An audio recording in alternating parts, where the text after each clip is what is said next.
샬롬, 한 주 동안 주님의 은혜 가운데 평안하셨습니까?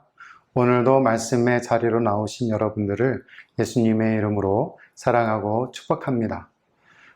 처서가 지났다는 이야기를 들었어요. 이제 가을의 길목인데 선선한 날씨를 즐기시면서 어려운 환경과 조건 속에서도 극복해 나갈 수 있는 시간들을 가지시길 소망해 봅니다. 오늘 하나님께서 주신 말씀은 히브리서 8장 1절로 13절까지의 말씀입니다. 히브리서 8장 1절로 13절까지의 말씀. 지금 우리가 하는 말의 요점은 이러한 대제사장이 우리에게 있다는 것이라. 그는 하늘에서 지극히 크신 이의 보좌 우편에 앉으셨으니 성소와 참 장막에서 섬기는 이시라. 이 장막은 주께서 세우신 것이요 사람이 세운 것이 아니니라.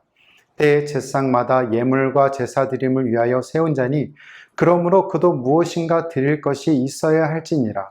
예수께서 만일 땅에 계셨더라면 제사장이 되지 아니하셨을 것이니 이는 율법을 따라 예물을 드릴 제사장이 있음이라. 그들이 섬기는 것은 하늘에 있는 것의 모형과 그림자라. 모세가 장막을 지으려 할 때에 지시하심을 얻음과 같으니 이르시되 삼가 모든 것을 산에서 내게 보이던 본을 따라 지으라 하셨느니라. 그러나 이제 그는 더 아름다운 직분을 얻으셨으니 그는 더 좋은 약속으로 세우신 더 좋은 언약의 중보자시라. 저 첫 언약이 무음하였더라면 둘째 것을 요구할 일이 없으려니와 그들의 잘못을 지적하여 말씀하시되 주께서 이르시되 볼지어다 날이 이르리니 내가 이스라엘 집과 유다의 집과 더불어서 새 언약을 맺으리라. 또 주께서 이르시기를 이 언약은 내가 그들의 열조의 손을 잡고 애굽 땅에서 인도하여 내던 날에 그들과 맺은 언약과 같이 아니하도다. 그들은 내 언약 안에 머물러 있지 아니하므로 내가 그들을 돌보지 아니하였노라. 또 주께서 이르시되 그날 후에 내가 이스라엘 집과 맺을 언약은 이것이니 내 법을 그들의 생각에 두고 그들의 마음에 이것을 기록하리라. 나는 그들에게 하나님이 되고 그들은 내게 백성이 되리라. 또 각각 자기 나라 사람과 각각 자기 형제를 가르쳐 이르기를 주를 알라 하지 아니할 것은 그들이 작은 자로부터 큰 자까지 다 나를 알미라. 내가 그들의 불의를 궁일이 여기고 그들의 죄를 다시 기억하지 아니하리라 하셨느니라. 새 언약이라 말씀하셨음에 첫 것은 낡아지게 한 것이니 낡아지고 새하는 것은 없어져 가는 것이니라. 아멘. 여러분은 어떤 곳에서 예배를 드리고 계십니까? 물론 교회이시겠죠. 또는 사정상 집에서 온라인으로 영상 예배를 드리는 분도 계실 겁니다. 여러분은 예배를 드렸던 교회가 마음에 드십니까? 덥고 습한 일기에는 시원하고 쾌적한 온도를 만드는 에어컨이 있고 추운 일기에는 교회 바닥에서부터 따뜻한 온기를 만들어주고 영화관과 같은 고화질의 영상과 양질의 음향을 제공하고 악기팀의 화려한 연주로 마음을 사로잡는 곳. 예배를 들으러 간 순간부터 찬양, 말씀, 모든 순서들, 모던하게 인테리어가 된 내부의 장식들, 푹신하고 안락한 의자들, 그리고 공기 중에 떠다니는 신선한 향수, 내음들, 이 모든 외형적인 것들이 마음에 드십니까? 이런 것들이 예배에 집중하는 데 도움을 줍니까? 이런 것들이 여러분 자신을 산 희생제물로 드리는 곳으로 아주 적합한 장소라고 생각되시나요? 분명히 여러분 모두 이런 우스꽝스러운 모습에 절대 초점을 두지 않을 겁니다. 하지만 몇몇 사람들은 예배에서 정말 중요한 것이 무엇인지 잃어버릴 때가 있어요. 그것은 새로운 것도 아닙니다. 사람들은 수세기 동안 그렇게 해왔기 때문이죠.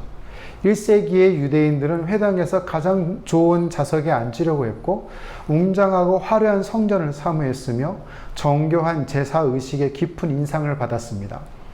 그러나 말구유에서 나시고 험한 십자가에서 죽으시며 아무런 환영이 없는 무덤에서 부활하신 예수님은 여러분에게 정말 중요한 것이 무엇인지 더 좋은 것들이 무엇인지 보여주셨습니다. 먼저는 더 좋은 자리입니다. 더 좋은 자리에 앉으신 그리스도께 순종하며 예배하셔야 합니다. 1절을 볼까요? 지금 우리가 하는 말의 요점은 이러한 대제사장이 우리에게 있다는 것이라. 그는 하늘에서 지극히 크신 이의 보좌 우편에 앉으셨으니 영원한 대제사장으로서 여러분에게 더 좋은 소망을 주신 예수 그리스도는 하늘에 계시는 위대하신 하나님 오른편에 앉으셨습니다. 시편 기자 110편에서 이렇게 기록했죠. 1절을 볼까요? 여호와께서 내 주에게 말씀하시기를 내가 내 원수들로 내 발판이 되게 하기까지 너는 내 오른쪽에 앉아 있으라 하셨도다. 아멘. 스가랴 선지자는 6장 13절에 이렇게 예언을 합니다. 그가 여호와의 전을 건축하고 영광도 얻고 그 자리에 앉아서 다스릴 것이요 또 제사장이 자기 자리에 있으리니 이 둘 사이에 평화와 의논이 있으리라 하셨다 하고, 예수 그리스도는 하늘에서 대제사장직을 수행하는 위대한 분으로 하늘에서 지극히 크신 이의 보좌의 우편에 앉으셨습니다. 이런 주님께 순종해야겠죠. 만유의 주권자이신 예수님께 예배하셔야 한단 말입니다. 알다시피 예수님 시대의 종교 지도자들은 회당에서 가장 좋은 자리에 앉기를 좋아했습니다. 이것은 회중을 향하는 앞쪽의 좌석이었고요. 특히 회중에서 가장 높은 명예를 가진 사람들을 위해 준비된 곳이었습니다. 마태복음 23장에서 서기관들과 바리새인들이 모세의 자리에 앉은 것을 보시고 무리와 제자들에게 예수님이 이렇게 말씀하시죠. 마태복음 23장 5절로 7절 말씀입니다. 그들의 모든 행위를 사람에게 보이고자 하나니 곧 그 경문티를 넓게 보며 우스를 길게 하고 잔치의 윗자리에 회당의 높은 자리와 시장에서 문안받는 것과 사람에게 랍비라 칭함을 받는 것을 좋아하느니라. 그러시면서 12절에 예수님께서 이렇게 얘기하십니다. 누구든지 자기를 높이는 자는 낮아지고 누구든지 자기를 낮추는 자는 높아지리라. 이렇게 말씀하시고 이들을 책망하는 내용으로 본론들이 전개가 됩니다. 여전히 회당에는 모세의 자리가 있습니다. 예수님은 더 좋은 자리, 더 높은 자리에 앉으셨습니다. 주님은 가장 높은 자리인 아버지 하나님 우편에 앉아 계십니다. 그것은 모든 권위의 장소이고 이는 예수님이 우주의 주권자이시라는 것을 표현하고 있는 것이죠. 주님이시라는 뜻입니다. 그러기에 주님께 대한 여러분의 반응은 오직 주님께 순종하는 겁니다. 그것이 예배로 여러분 자신을 드리는 행위가 되어야 합니다. 여러분 자신이 어느 자리에 앉아 있느냐가 중요한 것이 아니라 가장 좋고 높은 자리에 앉으신 예수 그리스도를 바라보는 것입니다. 그리고 낮은 자리에서 예수님께 순종하는 것이죠. 그것이 진정으로 하나님께 예배하는 자의 모습이기 때문입니다. 더 좋은 성소에서 섬기시는 그리스도를 경외하며 예배하셔야 합니다. 하나님께서 세우신 하늘의 지성소와 참 성막을 섬기시는 예수님을 존경하십시오. 하나님 자신의 임재 안에서 역사하시는 예수 그리스도를 경외하십시오. 2절을 볼까요? 성소와 참 장막에서 섬기는 이시라. 이 장막은 주께서 세우신 것이요 사람이 세운 것이 아니니라. 여기서 성소와 참 장막은 문자적으로 참 장막인 성소 를 의미합니다. 이것은 그리스도께서 중보 사역을 행하시는 하늘의 처소를 말을 하고 있는 거예요. 특별히 장막 앞에 참이라는 형용사를 붙여서 영원한 성막이라는 점을 강조해 주고 있습니다. 그리고 섬기는 이 헬라어의 말은 공식적인 말로 수행하는 자, 사역자라는 말이에요. 그래서 본절에서 실질적인 의미는 대제사장직을 맡은 예수 그리스도라는 것이죠. 대제사장의 중요 사역에 있어서 중보의 역할이 있잖아요.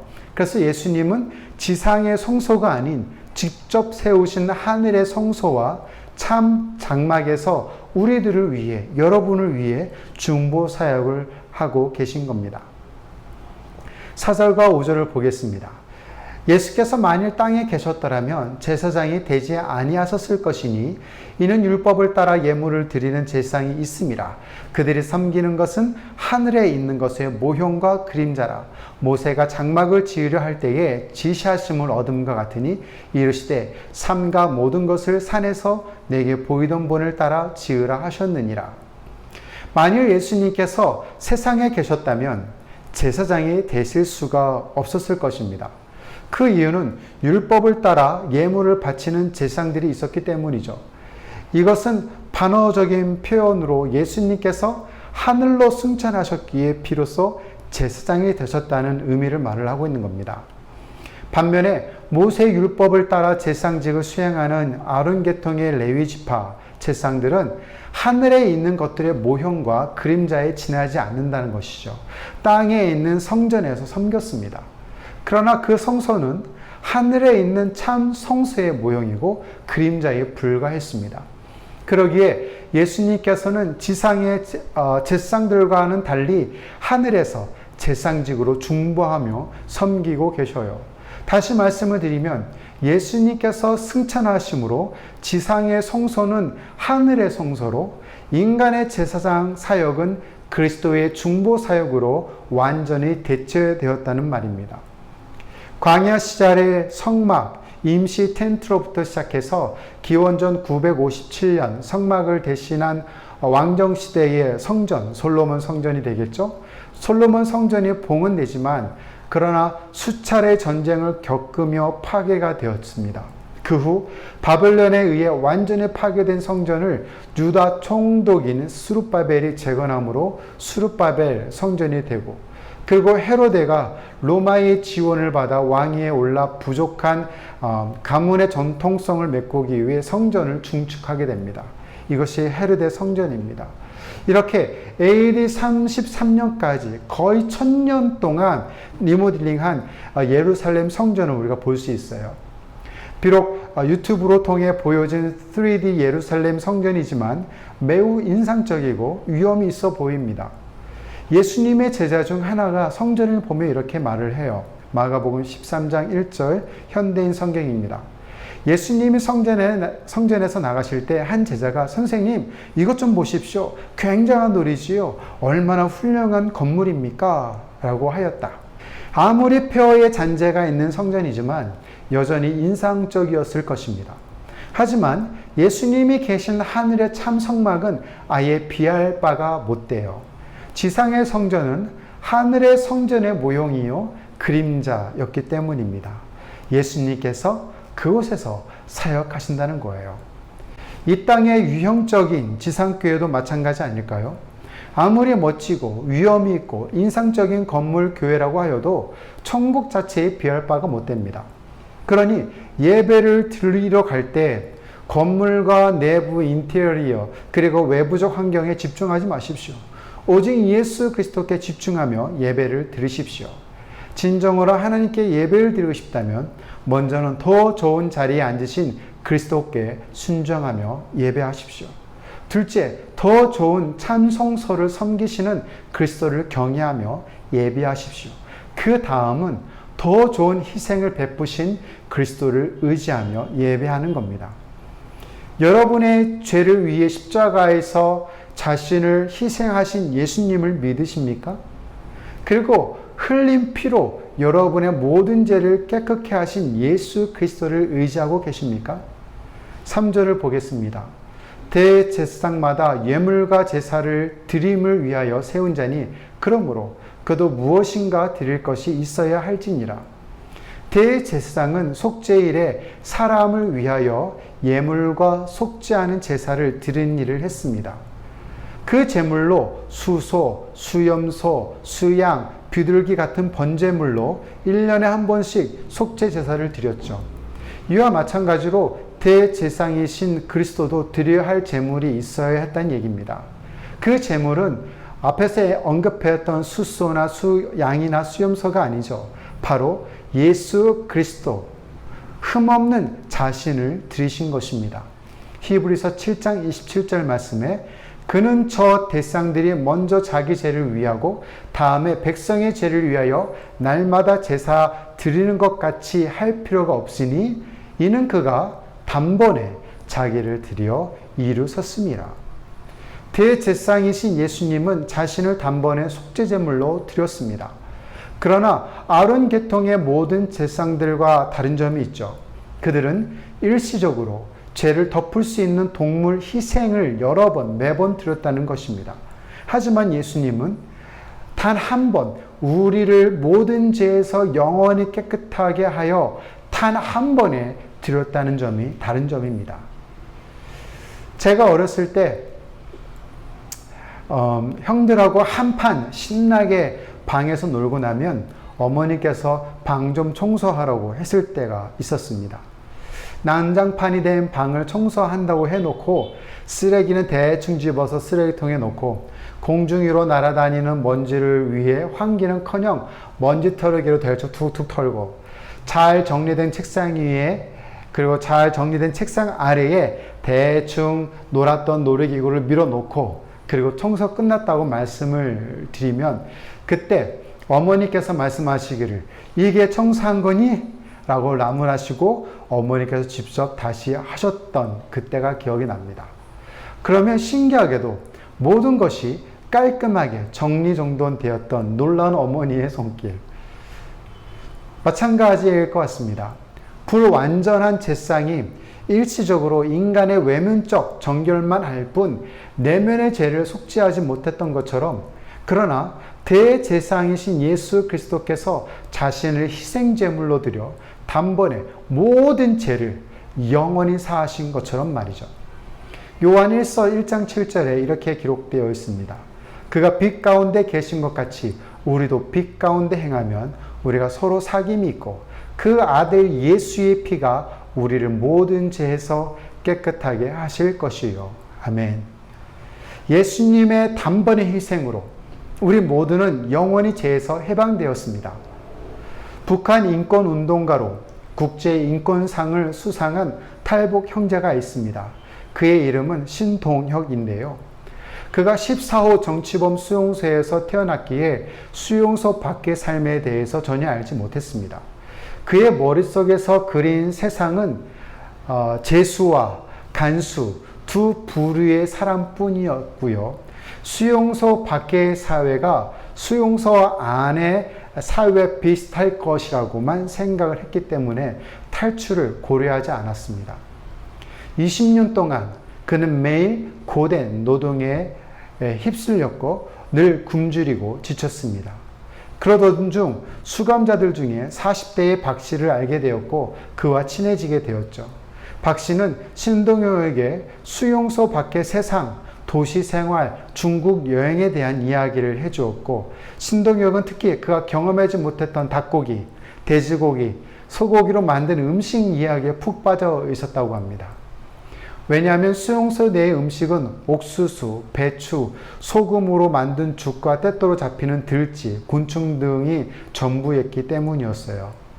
원하는 음식을 마음껏 먹을 수 있다는 기대에 신동혁은 박 씨와 수용소를 탈출하기로 결심합니다. 2005년 1월 2일 신동혁과 박 씨는 수용소 철책 부근의 작업장에서 일을 하기 시작했어요. 간수들의 순찰 간격이 길다는 것을 눈치챈 이 둘은 간수들이 멀어지기를 기다렸다가 탈출을 감행합니다. 먼저 박 씨가 탈출을 하기 위해 철책 밑을 통과하려고 시도했지만 고압전류가 흐르는 철책에 몸이 다 그 자리에서 즉사하고 맙니다. 신동혁은 박 씨의 시신을 방패로 삼아서 전기가 통하는 철조망을 안전하게 통과할 수 있게 되었죠. 그리고 그는 북한의 완벽한 정치범 수용소에서 탈출해서 살아온 유일한 사람이 되었습니다. 신동혁은 더 이상 정치범 수용소에 갇힌 죄수가 아닙니다. 자유인입니다. 그는 한국에 살면서 언제든지 원하면 닭고기, 돼지고기와 소고기를 먹을 수 있습니다. 마찬가지 아닐까요? 예수님께서 십자가에서 자신을 희생하심으로 죄로부터의 자유를 사셨습니다. 십자가에 못 박힌 주님의 몸은 여러분의 여러분이 꿈도 꾸지 못하는 새로운 삶으로 가는 다리가 되어 주셨습니다. 그리고 여러분이 원할 때마다 하나님의 축복을 마음껏 누릴 수 있게 되었죠. 우리를 위해 희생하신 예수 그리스도를 나의 구주로 믿으시면 됩니다.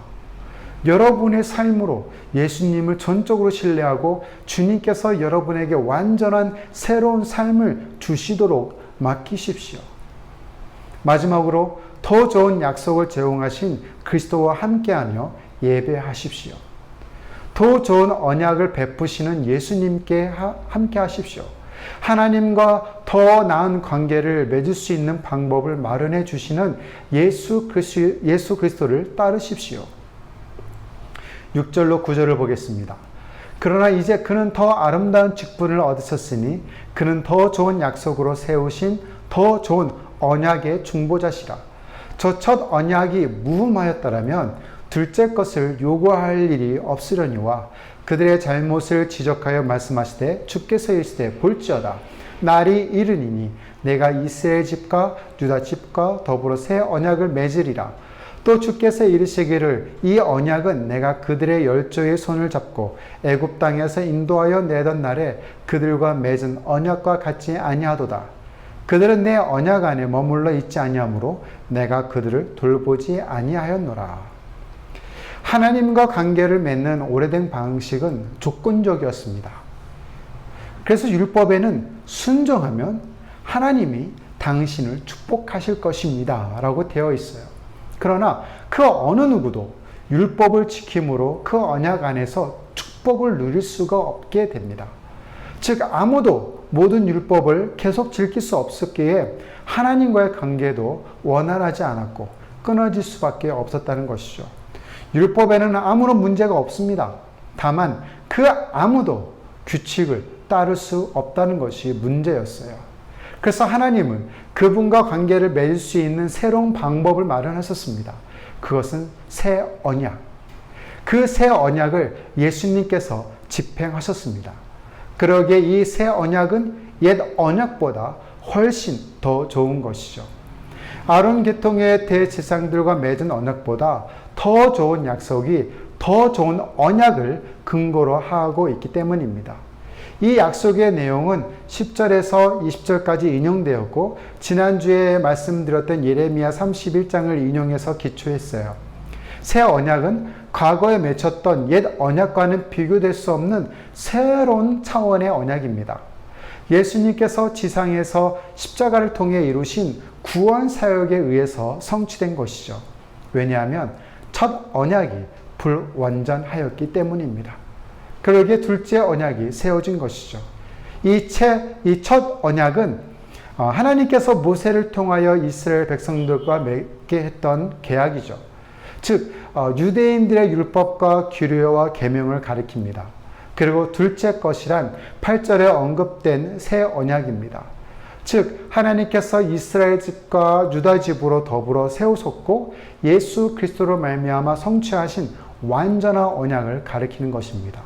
다시 말씀을 드리면 모세의 중재로 세워진 율법인 첫 언약은 외적인 면만 정결하게 할 수 있었을 뿐 인간의 내면, 즉 양심을 깨끗하게 할 수 없었잖아요. 또한 이 첫 언약을 인간이 온전히 지킬 수가 없었습니다. 그러기에 더 좋은 새 언약이 필요했고 그것으로 대체되었다는 말입니다. 왜요? 새 언약은 무조건적 축복을 주기 때문입니다. 즉 하나님은 아무런 조건 없이 그의 백성을 축복하시겠다고 약속하셨기 때문에 그래요. 10절과 12절을 보겠습니다. 또 주께서 이르시되 그날 후에 내가 이스라엘 집과 맺을 언약은 이것이니 내 법을 그들의 생각에 두고 그들의 마음에 이것을 기록하리라. 나는 그들에게 하나님이 되고 그들은 내게 백성이 되리라. 또 각각 자기 나라 사람과 각각 자기 형제를 가르쳐 이르기를 주를 알라 하지 아니할 것은 그들이 작은 자로부터 큰 자까지 다 나를 알미라. 내가 그들의 불의를 궁일이 여기고 그들의 죄를 다시 기억하지 아니하리라 하셨느니라. 이 구절에서 5번이나 하나님은 자신이 하실 일을 단순하게 선언하고 계세요. 내 법을 그들의 생각에 두리라. 그들의 마음에 이것을 기록하리라. 나는 그들에게 하나님이 되리라. 그들은 내게 백성이 되리라. 그리고 그들의 죄를 다시 기억하지 아니하리라. 하나님은 조건 없이 이런 일을 하시겠다고 약속하셨어요. 여기서 조건문을 찾아보셨습니까? 없습니다. 이것이 새 언약이에요.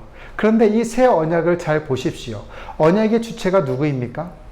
하나님께 대한 여러분의 신실함에 근거한 새 언약입니까? 언약의 주체는 여러분이 아니죠. 바로 하나님 자신이십니다. 저와 여러분이 항상 하나님께 대한 신실함을 갖지 못할 때가 얼마나 많이 있습니까? 때로는 하나님을 원망하기도 하고, 때로는 미워하기도 하고, 때로는 하나님께 협박하기도 하잖아요. 그러나 하나님은 여러분을 향한 신실함은 언제나 변함이 없으십니다. 우리가 아무리 하나님께 원망하여도 하나님은 신실하심으로 더 좋은 언약을 지켜 행하십니다. 우리가 아무리 하나님께 협박하여도 하나님은 신실하심으로 더 좋은 언약으로 행하고 계십니다. 그래서 새 언약은 더 좋은 언약이에요. 다시 한번 예레미야 31장을 보겠습니다. 31절로 32절 말씀.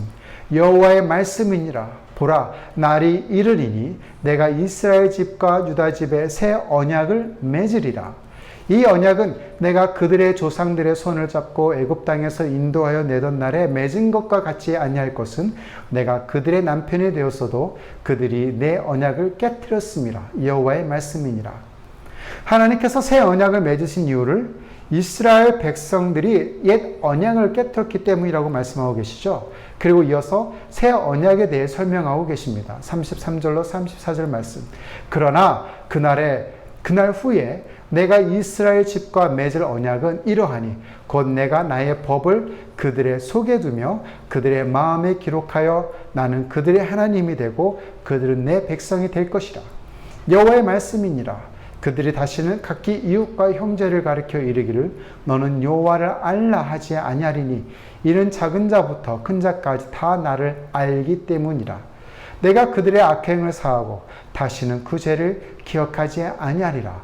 여호와의 말씀이니라. 본문 10절을 볼까요? 내 법을 그들의 생각에 두고 그들의 마음에 이것을 기록하리라. 나는 그들에게 하나님이 되고 그들은 내게 백성이 되리라. 고 말씀하십니다. 옛 언약은 돌판에 새겨진 것이었죠. 그러나 새 언약은 마음에 새기고 생각에 하나님의 법을 둔 것입니다. 여기서 생각과 마음은 인간의 내적인 본성, 지성과 감성을 총체적으로 일컫는 표현이에요. 그러니 옛 언약이 할 수 없었던 양심의 정결을 새 언약은 할 수 있다는 것이죠. 곧 인격적인 변화입니다. 그래서 하나님의 법과 명령에 순종하는 새 언약의 자녀가 된다는 거예요. 또한 새 언약은 하나님과의 친밀한 관계를 제공해 주고 있어요.